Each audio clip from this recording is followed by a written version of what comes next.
Okay. I'm talking to, Heather Neidlinger. and she's going to tell us about a writing assignment that she's used in her English 100 classes to get them to do some research that has a historical focus. And I will let let her take it from there. Yeah, so as part of English 100, students need to incorporate some research into one of their assignments. And I was curious how students would react to an assignment that makes them look a little bit further into the past than they normally would, and with a resource that is from the past. So I had a collection of National Geographic magazines from the 80s and 90s. Most of them are from the 80s. And I passed them around the class and asked students to find something in there that actually interested them. That took a good portion of a class period, was for them to actually hone in on something that they would care enough about to research and to write about. But I asked them to find something from these magazines from the 80s. And once they found something, their next step was to figure out where that thing is now. So for a lot of these topics that they chose, there's about a 40-year difference between that magazine coming out and where we are currently. Um, and I just encouraged them to find every bit of information that they could. We spent a good deal showing them how to research properly, what information would be helpful for them, all that. Um, and sometimes they came back with some good stuff. Other times they came back with some depressing information because it's National Geographic, so a lot of times there were animals or biodiversities that they wanted to research, and some of those were gone. So this sort of helped them realize that not only do things change, but we have an impact on these things, because in their research they were finding, you know, this is why this thing has changed, and a lot of times it had to do with humans and our impact on the world. Some of it was technology based, which yielded a whole other sort of discussion about, why do we use as much as we do? Did we hit a point where we went too far with it? So they were able to have really insightful analysis in their research papers about their own thoughts with this while incorporating their research. Trying to think of one student was able to find an ad for the original Apple computer, which I thought was really fascinating. And he went all out. He found every step of the way. I mean, his paper it showed every iteration pretty much of Apple computers, and now where we are now with cell phones. So, and then I encourage students to, in workshops, explain what their topic was and what they found in their research with their workshop folks. So they all came out of it pretty well enlightened about a bunch of different things and the way the world changes, but on a smaller scope. Because I didn't want to overwhelm them, but I still wanted them to think about time passing and what that does to us and everything in the world. So it was a really fun paper, and I liked watching them sort of navigate that. Yeah. Besides the original National Geographic text that they're using as a springboard, Mm. how many sources for the more recent info did you require and what types? Yeah. So I required three total. So one was the National Great Geographic, and then two were other sources. They all ended up finding more than that. And I had informed them ahead of time that they probably would if they wanted this to be a well-rounded research paper. I said three is required, but you will more than likely end up finding far more that you want to incorporate. And so the average was about seven, to be honest. Um, what was the other part of the question? Sorry. Just what types were any Oh, specific types of sources required besides the National Geographic? I really wanted them to find peer-reviewed articles. So we used the Western's library database for that. I also showed them how to navigate Google Scholar to find those, and just what a peer-reviewed article meant. So we went over that for a good amount of time too. Um, but some of them were also used like .gov websites, if their topic was more science-based, or things like that. So they were able to use quite a few. I also told them documentaries, because some people were more visual learners, and that helped them. As long as they passed, they came to me about what documentary they wanted to use first, and I approved it. Let them use those as well. So, yeah. What ways did you encourage them to weave in their reflection or evaluation on these changes, along with just the facts of what they were uncovering? Yeah. They were required to come to me for a one-on-one workshop um, with some of their draft, and during that, because they had to at least have something from the then and now, so that we could work with. And during that, I would just sort of poke and prod and ask them, how do you feel about that? What are these changes? Because some would come in clearly excited about what they had found. Um, one girl wrote about the Titanic, and she came back to talk about the Ocean Gate situation where the submersible exploded, and she was, super. She was like tying those two together, really excited.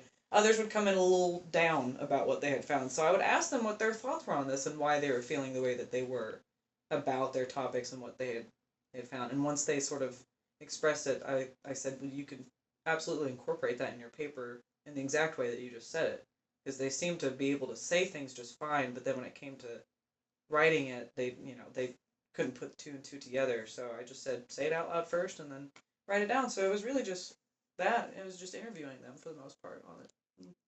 And that one-on-one conference with you came before draft workshop of their paper in a more fleshed out form?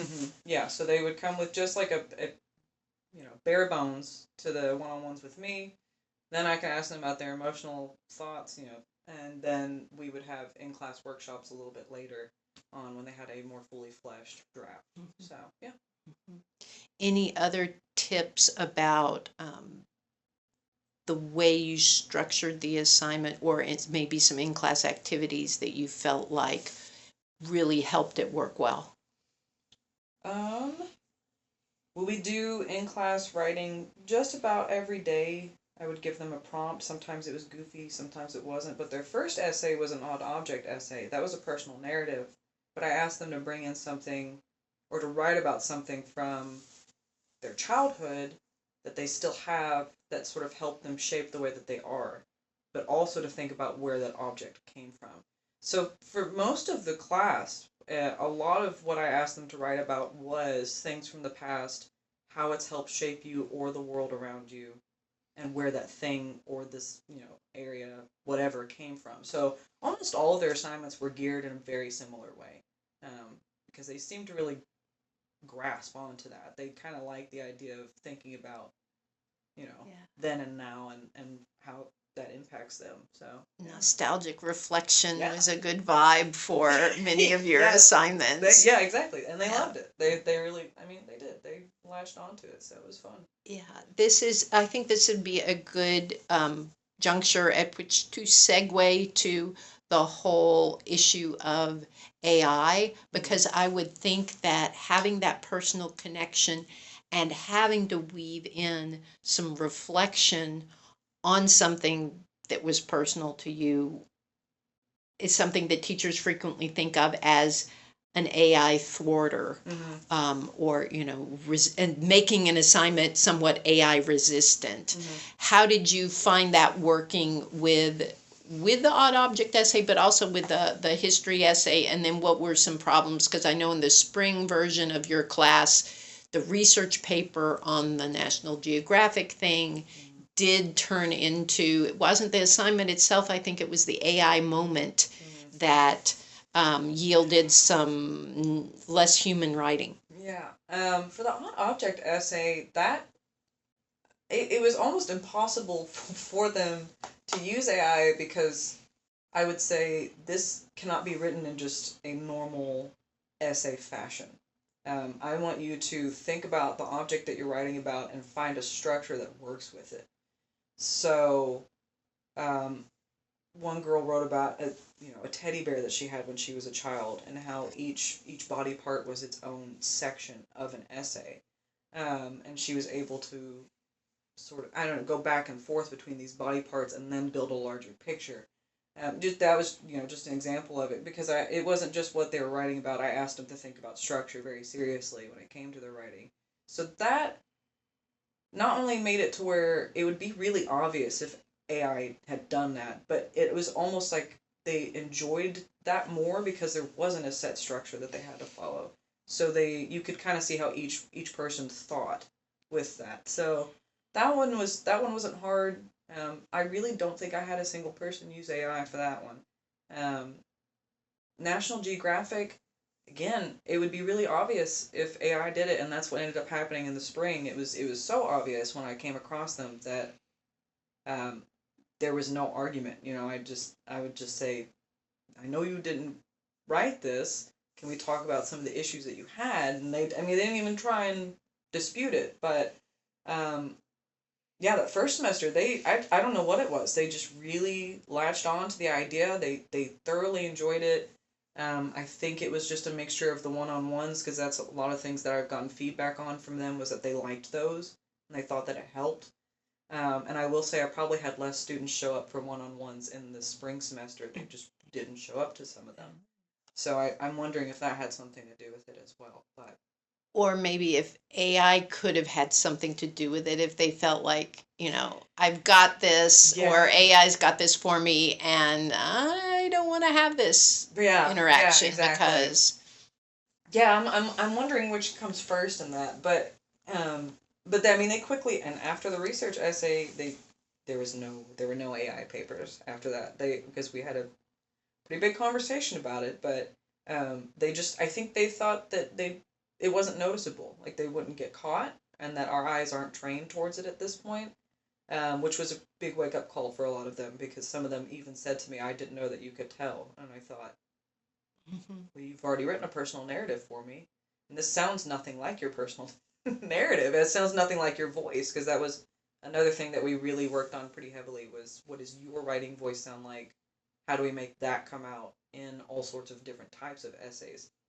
Wasn't there with, Mhm. so but after that they realized that it's more noticeable than they thought. Yeah, you and know did you find out from your class, if am I remembering right, that they told you that um, they had an AI bot like ChatGPT generate the essay and then put it through a humanizing AI program mm-hmm. of a different sort and then ran it through the detector, and the Yes. detectors told them, "Oh, this is mostly human," so Yep. they felt fine and not and thought if the Mm-hmm. detector didn't detect it, you wouldn't detect That's it, and they exactly it. were mistaken. Yeah. No, Yeah. that was that, and they were pretty open with me after that initial conversation, because I asked them how much they use AI for most of their classes, and they said, I mean, a lot of them, it was a resounding, all of them, all of their Hmm. classes they use it. But yeah, they would use ChatGPT to write it,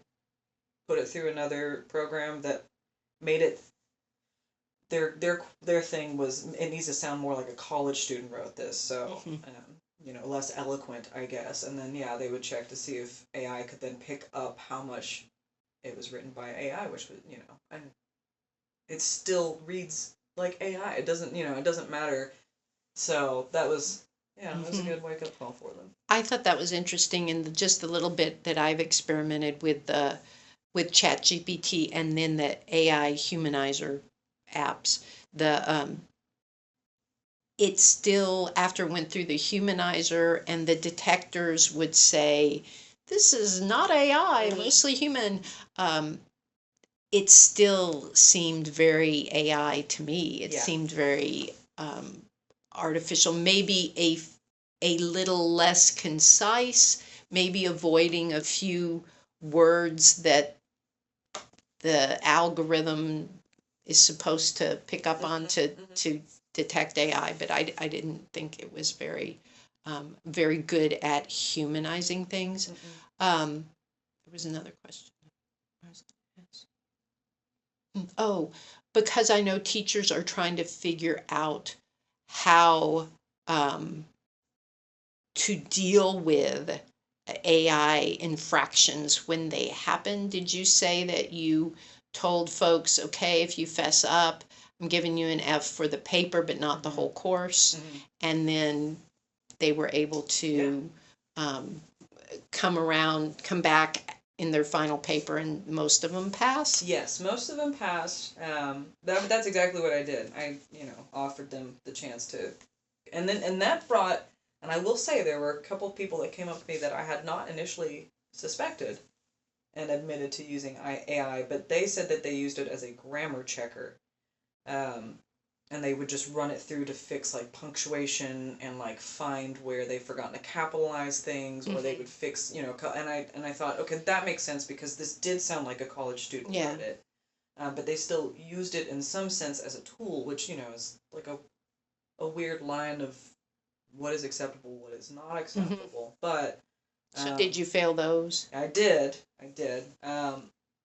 There were a couple where it was case by case where I gave them like a C instead of an F, but for the most part, I failed. I mean, I failed most of them, and then they were able to come back at the end and pull their grades up to probably a C, somewhere in there, to where they still Mm-hmm. pass the class.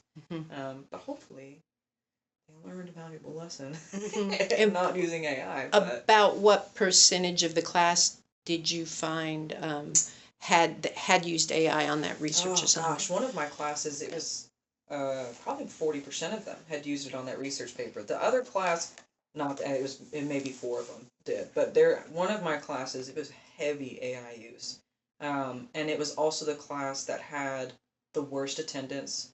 I'm talking people that missed like 10, 12 classes for the whole semester. Mm-hmm. So I mean, I think there were a lot of things that went into it to where they weren't there, they didn't know what was going on, they didn't feel confident with their writing like some of the other students that had been there every day. So it was a pretty good percentage of that class specifically. Yeah. Um, Okay. All right. Is there any other advice or thinking about um, where you are now with the assignments you're making in terms of how you want to get not just investment in the paper, but AI deterrence? just just adding their analysis into it, their own thoughts, and really encouraging them to work on their writing voice, because I think they've been taught in high school that everyone needs to sound a certain way. And I do think that's why a lot of students use AI, is because they know that AI sounds the way that they're told they need to sound. And that's not the case. Everyone has their own, specific writing style. So asking them to find that and then add it into these essays is seems to be what they really enjoy the most. So if you can get them to do that, then they want to do the research. So yeah, Okey-doke. All right. Well, thank you yeah. Thank you. very much.